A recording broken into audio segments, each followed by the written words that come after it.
Chris Bowen, welcome to 7:30. Great pleasure, Sarah. So today you officially enabled fuel companies in Australia to release an extra 762 million litres of petrol and diesel from their reserves. How quickly will that fuel reach the people who need it? So we did take the not straightforward decision to, for the first time, access our strategic reserve of petrol and diesel to help with the situation caused by a massive increase in demand. I've signed the instrument, it's now the law of the land, and we have worked very closely with companies over the weekend for them to give us an undertaking that petrol and diesel will flow to regional areas in particular. There will be some time for it to flow through. There's a very complicated supply chain. There aren't trucks sitting around refineries just waiting to deliver diesel and petrol, but it is going to have an impact. Some companies have said it will start to have an impact in coming days to some degree, but there will be some time before it's all released and all through the system. But it was the right thing to do.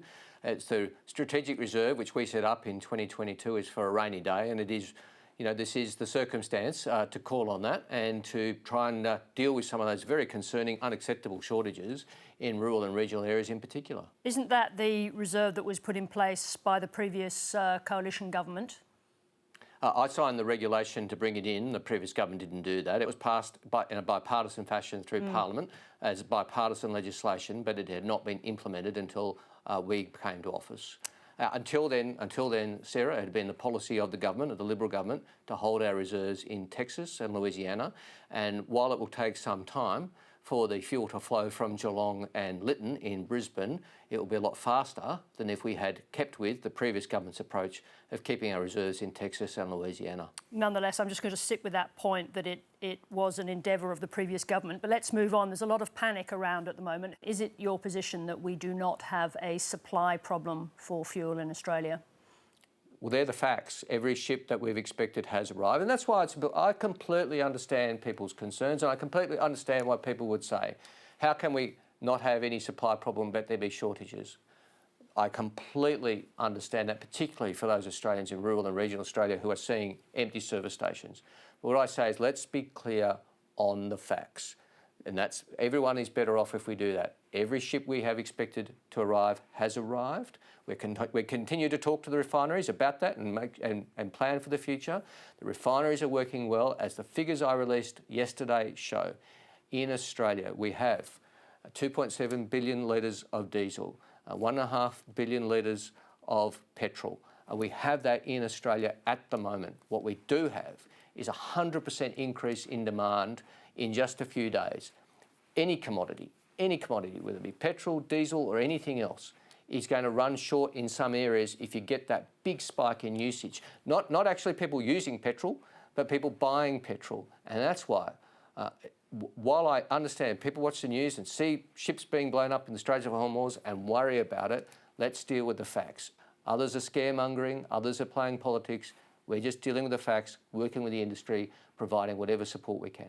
Now, you announced last week that you would temporarily raise the allowed level of sulphur in fuel, again to enable more fuel to get into the market. Has that happened yet?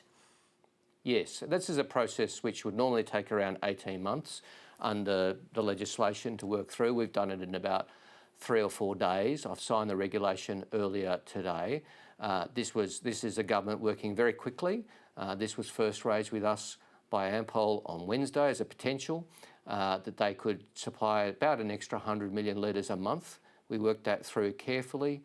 I made the announcement quickly but carefully the next day, and subsequently a process which would normally take 18 months. And I've seen some political commentary, some carping from the opposition, but really they should have just been better briefed because it has been implemented and would normally take a process of up to 18 months, been turned around in 3 or 4 days. So what impact will these two decisions on supply have on people currently paying up to, or even more, I haven't seen the very latest numbers, but paying $2.70 a litre for diesel? Well, obviously, the more supply, the more downward pressure on prices. I'm not doing these things, making a particular claim about prices or price impacts. We're doing them to ensure the supply of diesel and petrol to rural and regional Australia in particular, where there are real and unacceptable shortages. As I said, about 100 million litres a month from the sulphur move.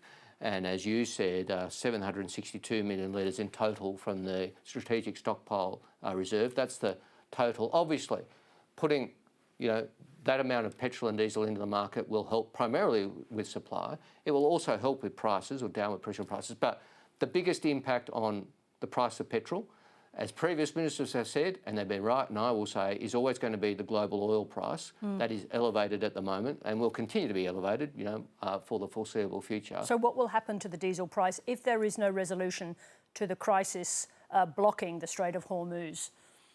Well, the situation is the same for diesel and petrol, that the biggest impact on price will be the global oil price, and that global oil price will remain higher than anyone would like it, while the global uncertainty remains. I mean, we did participate in the International Energy Agency release of 400 million barrels.